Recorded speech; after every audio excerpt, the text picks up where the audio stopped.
Create and manage centralized staff records easily. Staff management begins in the master module to establish central personnel records. The staff listing provides a high-level overview of active employees and their organizational roles. Creating a new profile captures the full name to ensure accurate identification across the enterprise. The staff name field populates automatically to maintain naming consistency within the system.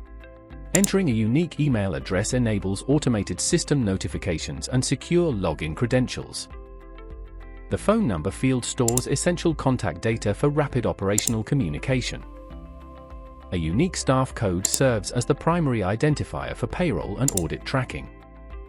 Defining the employee type categorizes the worker for specific labor and resource planning.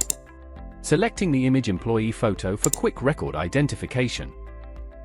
The designation field specifies the professional title and functional responsibilities within the team. Assigning a department ensures the employee is mapped to the correct cost center. The location field determines the physical site or facility where the staff member is stationed. Selecting the country establishes the geographic region for regulatory and tax compliance. The state field further refines the regional placement for localized reporting and logistics.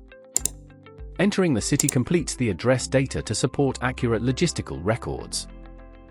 The employment date records the official start for seniority tracking and benefits eligibility. Employment status validates the current standing of the staff member within the organization. Assigning a reporting senior establishes the management hierarchy for approvals and supervision. Saving the profile synchronizes the data across the system to finalize the onboarding process. Thank you for watching. Connect with us to see this in action.